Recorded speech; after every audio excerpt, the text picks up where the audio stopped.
Seja muito bem-vindo ao Comissão Executiva. As propostas para incentivar a natalidade estiveram em discussão esta quarta-feira no Parlamento.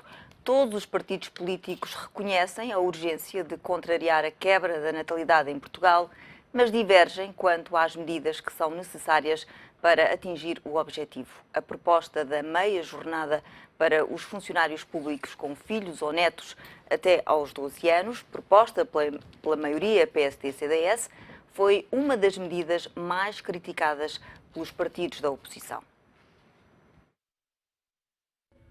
Todos mostraram estar de acordo relativamente à importância da promoção da natalidade, mas as propostas da maioria não convenceram a oposição.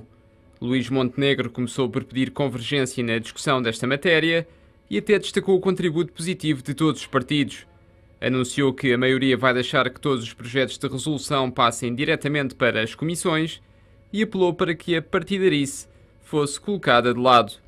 Este tem também de ser um desígnio dos governos, de todos os governos, do governo atual e dos governos que virão a seguir. E tem, sobretudo, de ser um desígnio de toda a sociedade portuguesa. Este dia não é para nós um ponto de chegada, é para nós um ponto de partida. É um ponto de partida para o nosso futuro, para as próximas décadas no nosso país. Apresentou 3 resoluções e 6 projetos de lei, com destaque para a reposição dos 4º e 5º escalões do abono de família já no próximo ano e a meia jornada para os funcionários públicos. Uma medida que permite a pais de filhos pequenos e a avós com mais de 55 anos que possam trabalhar a tempo parcial com um vencimento de 60%. Uma proposta que foi alvo de várias críticas da oposição. As políticas de incentivo à natalidade não podem colocar em alternativa os direitos dos trabalhadores. Isto é, não é justo que os trabalhadores tenham que optar ou por ter um filho ou por ter um salário integral. Por isso perguntamos, propor aos trabalhadores que prescindam de 40% do seu salário é um incentivo à natalidade? Mas quem é que pode prescindir de uma parte do seu salário e considerar isso um incentivo à natalidade? Esta medida, que é tão emblemática, é na verdade essencialmente, Sr. Deputado, fogo de vista. Primeiro, porque é só para os funcionários públicos. E em segundo lugar, quem é que hoje em dia pode abdicar de praticamente metade do seu salário? Ainda por cima tendo filhos. Só quem tiver grandes salários é que pode, de facto, beneficiar desta medida. O PS lamentou que a maioria só agora demonstre preocupação com a promoção da natalidade, depois de nos últimos anos ter chumbado propostas de apoio às famílias, e considerou que a natalidade é apenas um exemplo do que tem sido a governação de PSD e CDS. As propostas que a maioria traz a este debate, que querendo ser abrangentes e exaustivas nas áreas da governação, não são mais do que a confissão de uma governação falhada. Governação falhada no apoio às famílias em geral. Governação falhada no apoio às famílias com filhos em particular. Governação falhada na promoção da natalidade. É esta governação que vai ser julgada nas próximas eleições, senhoras e senhores deputados. E é esta governação que vai ser rejeitada pelos portugueses. Em resposta, Montenegro acusou o PS de não ter ideias e de ter participado neste debate de forma limitada.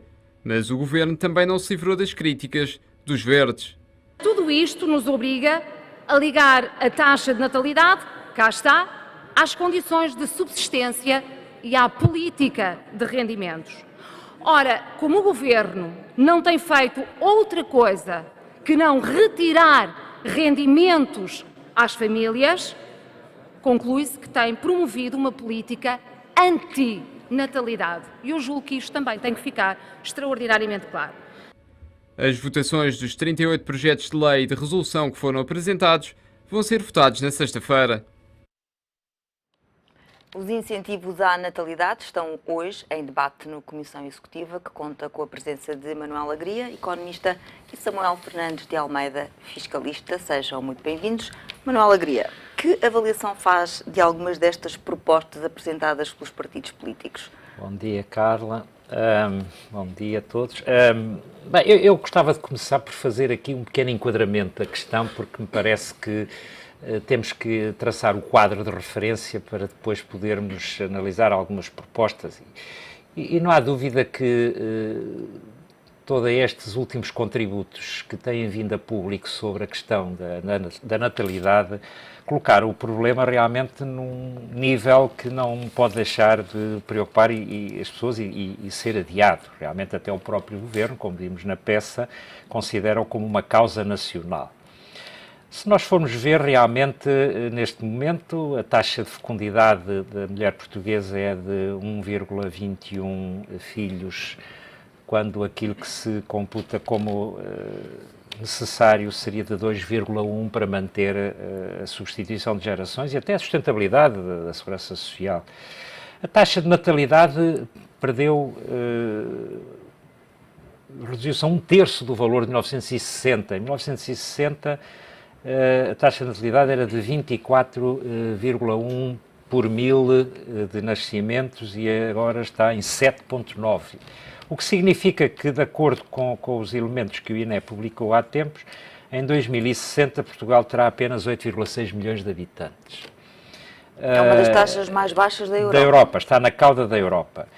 Por outro lado, também se verifica aquilo chamado efeito calendário. As mulheres cada vez têm o seu primeiro filho em idade mais avançada. Nos últimos anos, em 4 anos, aumentou 1 ano, de 28,6 anos para 29,7.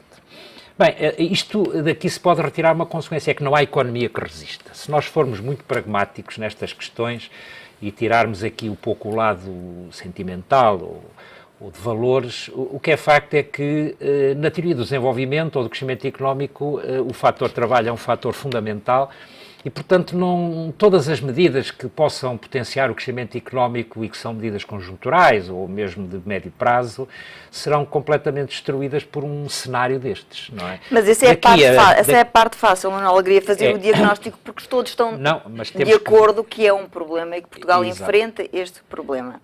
E não só Portugal, todo o mundo ocidental, de uma maneira geral, está a enfrentar. E como é que o tem resolvido em termos daquilo que eu estava a apontar agora à economia? Através de imigração. Como ainda há desequilíbrios no globo relativamente a estas questões da natalidade, estamos a assistir a fluxos migratórios e não é possível travá-los, não é? Porque realmente é a forma como os países têm de resolver o seu problema de necessidade de fatores de produção. Ora bem, colocado assim um pouco a questão neste pé, realmente o problema acho que tem que ser encarado e tem que ser encarado com muita segurança. Agora, o problema que se coloca e que eu deixaria já para o debate é este. Ele resolve-se como aparentemente parece ser a posição, especialmente dos partidos que têm assento na Assembleia da oposição, que é injetar dinheiro no problema, portanto é criar incentivos que possam digamos, motivar as pessoas ou remover os obstáculos que possam existir. Eu acho que os estudos, e aliás o estudo do professor Joaquim Azevedo aponta mais nesse sentido... Podem ser as duas coisas. É basicamente um problema de remover obstáculos, e eu isso compreendo até por experiência própria. Realmente, talvez a grande dificuldade que um casal sinta no início de vida para enfrentar o problema do nascimento de um filho é conciliar a sua vida profissional com a sua vida familiar e não ter uma alternativa nos primeiros anos de vida da criança que possa ser confiável para efeitos de lhe dar algum conforto, porque realmente há uma enorme dificuldade em encontrar as creches e todos esses instrumentos de apoio e, portanto, isso acaba por ser muito desmotivador. E, portanto, provoca o adiamento e a tal efeito calendário acentuar-se cada vez mais. E as medidas que foram propostas pelos partidos tentam resolver esse problema em concreto? Bem, há partidas que são um bocadinho demagógicas, não é? Como, aliás, é normal, especialmente em ano eleitoral, não é? Há outras que, eventualmente, assinaladas assim ou formuladas assim, poderão ter alguns efeitos, não sei se no curto prazo. Eu acho que esta, por exemplo, que foi referida como uma das mais polémicas, no caso do funcionalismo público, reduzir o horário de trabalho para quem tenha filhos ou netos com um inferior a 12 anos, pelo aquilo que eu tenho lido, realmente é bastante polémica, porque, como se diz na peça, e penso que é legítimo, ninguém está em condições de poder prescindir de 40% do seu salário para poder prestar apoio nos primeiros anos de vida a um filho ou um neto. Mas isso depois ainda por cima é desequilibrado. Também pagar uma creche, que outro problema que também... Pois, mas o problema realmente de pagar uma creche pode ser substituída realmente por uma atitude mais proativa da parte do Estado, criar o ensino obrigatório, não é, para o ensino, ou pré-ensino obrigatório para crianças com idade superior a 3 anos, enfim, e com isso dotar o país, digamos, das infraestruturas necessárias para poder acolher, porque realmente eu tenho essa ideia e tenho essa consciência, e sei, por experiência própria, que realmente hoje uma creche está quase ao nível das propinas do ensino superior. Que, enfim, convenhamos que não é uma situação que seja muito atrativa, não é? Portanto, tem que haver realmente instrumentos e tem que haver equipamentos que sejam acessíveis, não é, à população, para que esse problema pelo menos seja removido. E eu acho que esse, em termos de obstáculos, é talvez o primeiro obstáculo, que é, no fundo, o apoio que a criança precisa durante os primeiros anos de vida, quando a mãe também tem que conciliar essa vida familiar com a sua vida profissional. Samuel Fernandes de Almeida, os partidos políticos, pelas propostas que apresentaram, em sua opinião, estão a ir no caminho certo, a identificar os problemas corretos? O que é que acha de algumas destas medidas que foram propostas e debatidas ontem no Parlamento? Eu, antes disso, de estar, até porque não conheço todas, segundo, pelo que vimos aqui da peça, não me parece que, em alguns casos, o debate tenha sido muito profundo, como, aliás, é apanágio, infelizmente, do debate político em Portugal. E, portanto, eu gostaria, por um lado, há mais dados para além daqueles que o Manel. Sobretudo, esta tendência acentuou-se muito nos últimos 4, 5 anos, o que não terá sido alheio, certamente, às condições, ou ao agravamento das condições de vida para boa parte da população. E nós estamos a assistir a um fenómeno que é um duplo fenómeno. Primeiro, o saldo natural é negativo, e é negativo desde 2008, e, portanto, o saldo natural é a diferença entre nasciturnos e, portanto, pessoas que morreram e que faleceram durante um determinado ano. Para termos lá em casa todos uma ideia, houve menos 7 mil nascimentos em 2013 que em 2012, e morreram 106 mil pessoas em 2013 e nasceram 82.700 crianças em Portugal em 2013. Portanto, estamos aqui a falar de um saldo natural, ou seja, Portugal perdeu população nos últimos anos. A agravar este fenómeno, nós temos neste momento um saldo migratório que é negativo também. Ou seja, nós temos mais pessoas a emigrar do que imigrantes. Portanto, há aqui também, até pela via da imigração, nós estamos aqui com um problema, porque não estamos a conseguir captar novos imigrantes e, ainda por cima, estamos a criar, ou criamos as condições, aliás, até houve aquela famosa frase do Primeiro-Ministro: se não conseguem arranjar trabalho cá em Portugal, saiam, sendo que quem saiu, maioritariamente, ainda por cima, era jovem. A mensagem mais recente agora é multiplicai-vos. Certo. E um dos grandes problemas, e é aquilo que eu temo acima de tudo, neste tipo de debates, neste tipo de medidas, é que nós não vamos conseguir, infelizmente, ou temo eu, espero estar apenas a ser pessimista, não vamos conseguir ter uma política coerente. E uma política coerente não é apenas uma política financeira ou atacando dois ou três aspectos. Primeiro, o que é que seria uma política coerente? Vou agora falar sobre isso. O Manuel falou, e bem, sendo que, de facto, a médio e longo prazo, a remoção dos obstáculos será bastante mais eficaz, até porque isso é o que vai induzir novos comportamentos e uma mudança cultural, do que propriamente, ou sociológica, se quiser, do que propriamente a injeção de dinheiro para cada nascimento. Nós podemos aqui, o Manel falou e bem, da questão do apoio à família, a questão importantíssima para um jovem casal, se tem ou não tem familiares perto.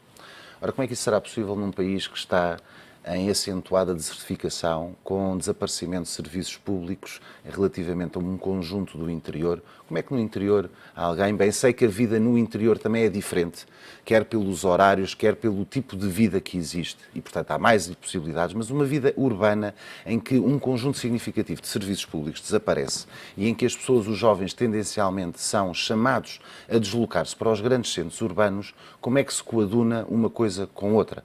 Como é que nós podemos ter uma política demográfica se não temos também uma política urbanística e uma política de harmonização territorial que permita que o país cresça de forma harmoniosa? Primeira questão. Segunda, um elemento absolutamente essencial hoje em dia. É óbvio que há, e podíamos estar aqui horas a falar sobre isto, mas eu vou diretamente ao ponto. É óbvio que hoje em dia o trabalho, o sucesso profissional, a realização profissional até com a emancipação da mulher e, portanto, obviamente, que tem um peso muito maior na vida individual de cada um do que tinha provavelmente há 20 ou 30 anos atrás. E, portanto, há uma diminuição relativa do peso da vida familiar e do conceito familiar e uma diluição desses valores. Conforme sublinhou o Presidente da Comissão para a Natalidade, Joaquim Azevedo, a quebra da natalidade é um processo que já se verifica desde há 30 anos. Acentuou-se nos últimos 4, conforme disse. Certo. Mas... Os dados são mais preocupantes nos últimos anos, o que é normal que também estivemos numa fase de grande crise. Agora, ou seja, há outras razões que... Como é evidente que há, mas essas nós não podemos, não é o Estado que as resolve. Tem muito a ver com as opções de vida de cada um. Tem, mas também tem muito a ver com aquilo que eu consigo criar de condições de vida para cada um. Eu há muito pouco tempo, no início desta crise, disse, a propósito de algumas medidas que foram criadas a propósito da crise e do ajustamento, que um país que maltrata os idosos e que não oferece esperança aos jovens é um país cujo futuro é um futuro adiado. Isto prende-se sobretudo com uma questão muito simples. Ainda existem hoje, e nós temos uma cultura de trabalho profundamente errada, em que continuamos a privilegiar, acima de tudo, o tempo de permanência em trabalho, ou em vez da produtividade no trabalho. Ainda hoje existe, isso foi denunciado claramente, aliás, pelo autor do estudo que foi encomendado pelo Governo, continua a haver situações, sejamos bem claros, de discriminação, quer relativamente a licenças parentais, sobretudo em relação às mulheres que queiram ter um filho. Sejamos claros, há empresas, e havia então uma em Portugal paradigmática, uma grande instituição financeira, que tinha como apanágio não contratar mulheres, ou não contratar mulheres para cargos de direção, porque precisamente as mesmas tinham, provavelmente... Manuel Alegria, fala-se muito no Estado, mas as empresas também têm aqui uma grande responsabilidade. Eu ainda me tinha... Carla, mas passando agora aqui a palavra ao Manuel Alegria, eu fico com crédito. Já voltamos assim. Não, eu percebo a sua observação, mas eu trato o problema das empresas também pondo em destaque situações que não podem ser consideradas em termos médios. Porque uma grande empresa tem capacidade para poder ter uma política social, ou responsabilidade social muito determinada relativamente a essa matéria. Mas, por exemplo, eu tenho casos de empresas que são 2, 3 pessoas, não é? Se nós aplicarmos este tipo de instrumentos, no caso de uma empresa dessas, eu penso que a perturbação que se introduz no processo leva a pensar que tem que haver algum cuidado na medida em que depois isso pode determinar uma situação que pode ter contornos muito complicados, não é? Ou seja... O Manel acabou de tocar no ponto. Eu considero... Num país como um tecido empresarial, que é pequenas e médias empresas, não, repara, o que a mensagem que o Manel... Eu não estou a dizer, essa é a realidade efetiva e económica. Mas isso é a explicação para o facto de você há pouco ter afirmado que as empresas realmente nem todas elas tinham políticas neste aspecto e que até privilegiavam contratar homens. Há umas que discriminam. Isso, a razão de ser muitas das vezes tem a ver com aspectos objetivos. Não foi o exemplo que eu dei. Portanto, o exemplo que você deu é um caso especial, não tem obviamente, nem se enquadra dentro da... Mas há casos mais graves ainda, que é o despedimento de mulheres grávidas, que engravidam. Extinção de postos de trabalho e discriminação no trabalho e no acesso e discriminação na progressão da carreira. Aí estamos já no limite da legalidade. Já estaremos no limite da legalidade e há proteções nessa matéria. Eu estou a pensar ex ante. É quando eu digo, eu tenho 2 pessoas que têm méritos equivalentes, capacidades, etc. Quem é que eu prefiro contratar? É uma mulher ou é um homem?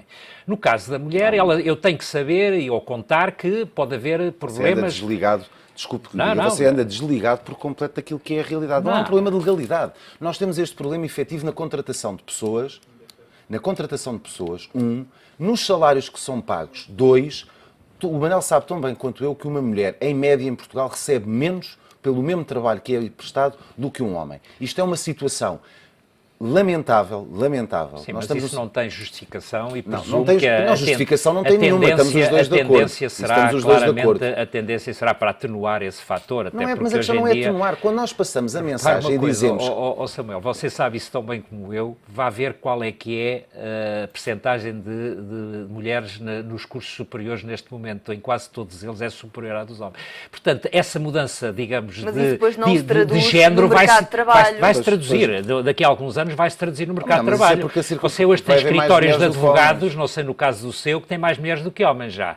Se você vai ver aos hospitais, há mais Mas se médicas calhar do que essas mulheres médicos. não têm Tem, filhos. tem, mas por acaso também lhe posso dizer que é bem sintomático e contra o meu escritório, que de facto a proporção de mulheres, por exemplo, em relação ao número de sócios, no total do universo de sócios do escritório, obviamente estão ainda em larga minoria. Isso é no nível dos sócios, mas já no nível da população em geral. Certo, Manel, mas é Portanto, que essa mudança vai-se fazer, naturalmente. Daqui a 10, 15 Daqui a anos. 10, 15 anos você vai ter um problema de diversidade de género posto ao contrário daquele que se coloca hoje. Ou seja, vai ter mais mulheres do que homens. Quando você está a colocar esse tema nos cargos nos superiores. termos em que Eu só estou a referir é que no caso das empresas nós temos que olhar para as empresas também do ponto de vista de unidades produtivas, não é? Manel, E portanto o fator trabalho é um fator fundamental. Manel, não é? isso é completamente... Eu no norte da Europa... Eu não estou a dizer que eu subscrevo estas posições. Não, mas isso é subscrever temos a que realidade e temos de analisá-las alterá-la. talvez de um ponto de vista pragmático. Uma empresa que tenha 9 trabalhadores e 90% das empresas em Portugal tenha 9 trabalhadores... Há trabalho temporário, há incentivos para a contratação de jovens.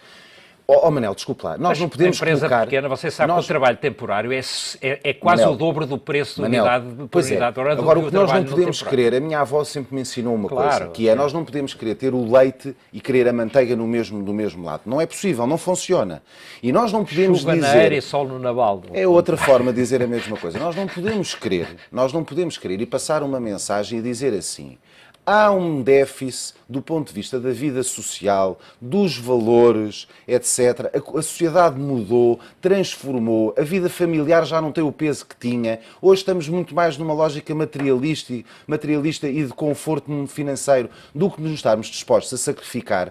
E depois, quando chega às empresas, dizemos: a unidade de produção são 3, portanto, há ali uma mulher que está grávida, isto vai causar uma enorme perturbação no funcionamento da empresa. Se ela sair, ou lhe dizem claramente que se engravida, provavelmente quando voltar já não tem trabalho, ou então vamos-lhe fazer a vida difícil, de forma a que ela nunca lhe passe pela cabeça ter um filho. Você não subverta, eu disse há pouco que nessa matéria eu estou totalmente de acordo consigo. Eu estou a falar ex ante, ou seja, uma empresa tem 3 vagas para preencher. Tenho dificuldades no latim. E, consequentemente, isso pode ser indutor de uma decisão distorcida, enviesada, na medida em que o empresário pensa duas vezes, sabendo que, naquele caso, vai ter, posteriormente, alguns problemas que não será fácil de resolver. A médio prazo, Manel.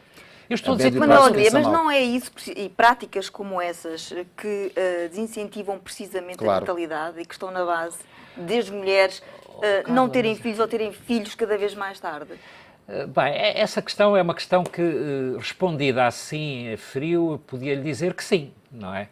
Agora, eu perguntar-lhe, e qual é a predisposição já das jovens a início de vida pessoal e profissional, relativamente, portanto, a essa questão da família e essa questão de ter filhos? Eu também respondo a isso, Manel. E eu não sei se isto é a história do ovo e da galinha, o que é que está primeiro, não é? Se a pessoa já tem de si uma predisposição, e aliás é um tema que eu gostaria de introduzir aqui, até porque me parece, já falámos nele lá quando aqui discutimos o problema da reforma do IRS, se é por decreto que se resolvem os problemas da natalidade, e eu realmente continuo a dizer que não é por decreto que se resolvem estes problemas. Todas estas iniciativas do Governo, chamar a atenção para um problema que é um problema grave, porque é um problema de sobrevivência futura. Eu acho que as pessoas ainda não se aperceberam de que está em causa o nosso futuro.